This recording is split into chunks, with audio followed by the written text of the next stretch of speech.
Le canton de Neuchâtel conservera 2 hôpitaux de sons aigus. C'est le peuple qui l'a décidé dimanche dernier à une courte majorité, aux grandes dames des autorités cantonales et de la direction de l'HNE. Mais les urnes ont surtout révélé une nouvelle fois une fracture entre le littoral et les montagnes. Et on va en parler avec vous, Antoine de Contralès. Bonsoir. Bonsoir. Vous étiez pour le contre-projet du gouvernement. Absolument. Un seul hôpital pour une si petite région, ça suffit amplement. En plus, c'était prévu qu'on leur installe un centre pour écloper chez ceux du haut. Ça leur aurait été bien utile vu qu'ils sont presque tous boiteux. Vous êtes déçu par ce résultat? Oui, bien sûr. Maintenant, on va devoir dépenser plein de thunes pour ces prolos. Non, alors qu'ils avaient qu'à venir se faire soigner en bas. Ouais. De toute façon, ils doivent déjà descendre pour aller à l'école d'ingénieur, au conservatoire ou à l'université. Alors, ça semble être le cœur du problème. Vous n'avez pas l'impression qu'à force de réduire les infrastructures à la chaux de fond, les gens du haut, on est un peu ras-le-bol? Bah, ils se plaignent tout le temps, ces caliméros.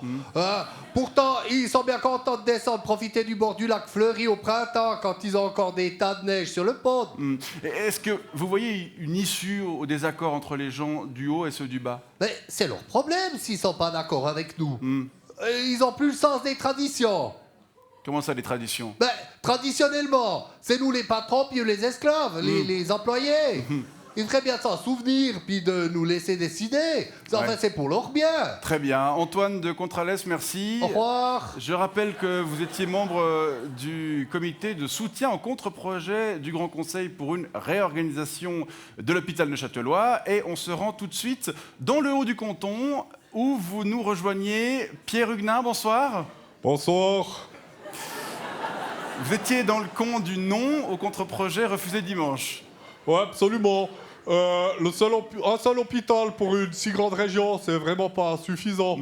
En plus, ils voulaient nous envoyer leur vieux en tas-de-bas pour faire leur convalescence chez nous. Mais on en a bien assez des vieux par ici autour. D'accord, vous êtes donc satisfait de ce résultat? Bien sûr, bien sûr. Maintenant, les feuillus vont être obligés de nous financer un petit peu. Parce que la seule chose qu'ils voulaient nous donner, c'est lacustre. C'est un train pour descendre plus vite au bord du lac, où ce qu'ils ont tout mis. C'est ce qui semble être le cœur du problème. Est-ce qu'à force de réduire les infrastructures à la chaux de fond, vous en avez pas un peu marre? Oh bah oui. Le conservatoire, l'école d'ingénieur, maintenant l'hôpital, ils veulent tout nous piquer.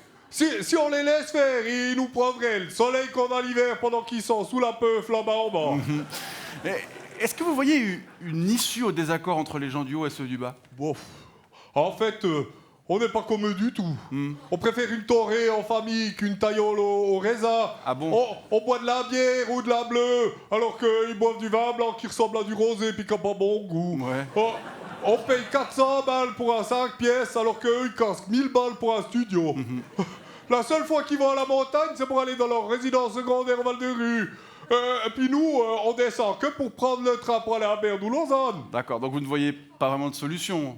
Ben si, il faudrait rejoindre le canton du Jura. Mais pourquoi? Parce qu'on est comme eux. On est pauvres mais heureux. Pierre Huguenin, en direct de la chaux de fond, merci pour cet éclairage et bonne soirée. Oui, let's make la show great again. Ah ouais. D'ailleurs, à quand la construction d'un mur? Ben quand ils veulent, tant que c'est eux qui payent. Merci, bonne soirée. Au revoir.